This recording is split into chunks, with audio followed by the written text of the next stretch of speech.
Halo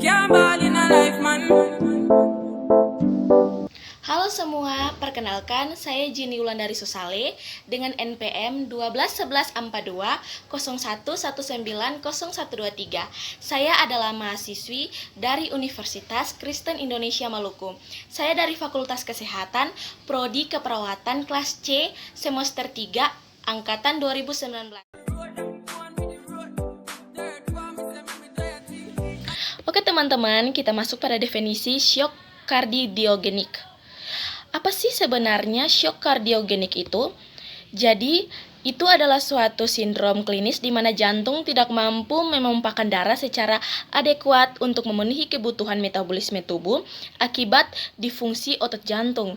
Yang kedua, shock kardiogenik merupakan sindrom gangguan patofisiologik berat yang berhubungan dengan metabolisme seluler yang abnormal yang umumnya disebabkan oleh perfusi jaringan yang buruk.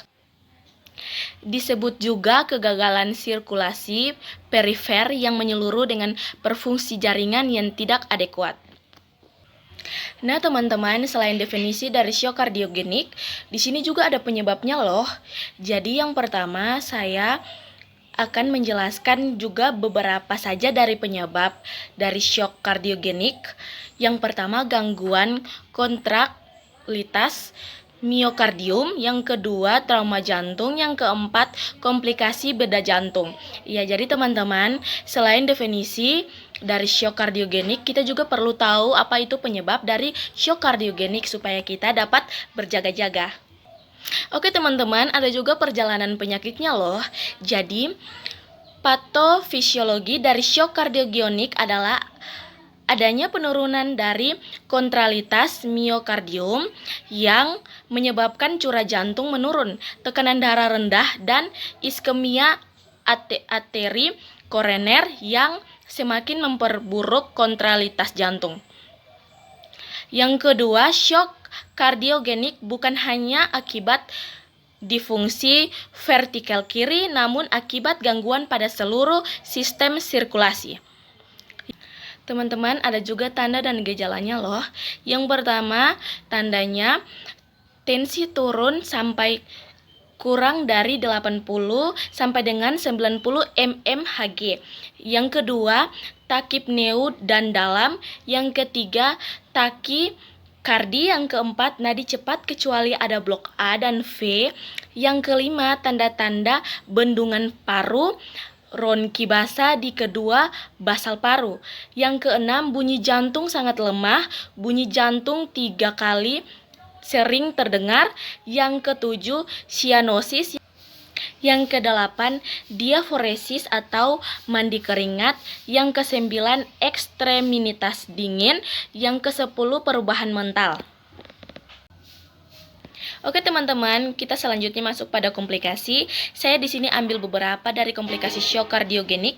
Yang pertama saya ambil yaitu distremia, yang kedua gagal mild sistem organ, yang ketiga stroke. Teman-teman, kita masuk pada penata laksanaan. Yang pertama, pastikan jalan napas tetap adekuat.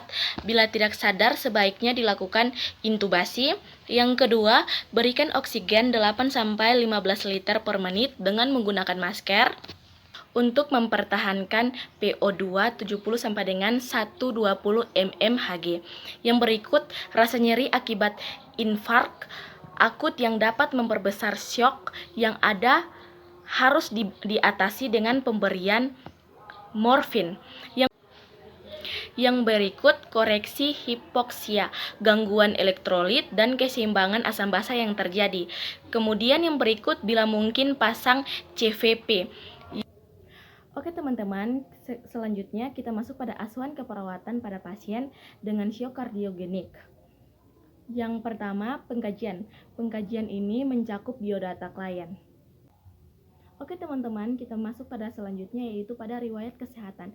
Riwayat kesehatan ini mencakup yang pertama keluhan utama, yang kedua riwayat penyakit sekarang, yang ketiga riwayat kesehatan dahulu, dan keempat riwayat kesehatan keluarga.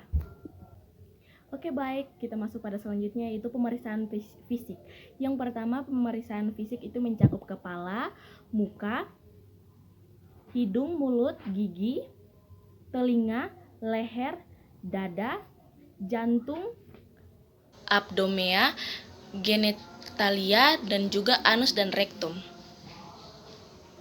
Berikutnya ada analisa data dan juga diagnosa keperawatan dan juga rencana keperawatan. Yang terakhir yaitu ada implementasi dan evaluasi. Jadi teman-teman, itu adalah tahap-tahap yang ada dalam asuhan keperawatan pada pasien.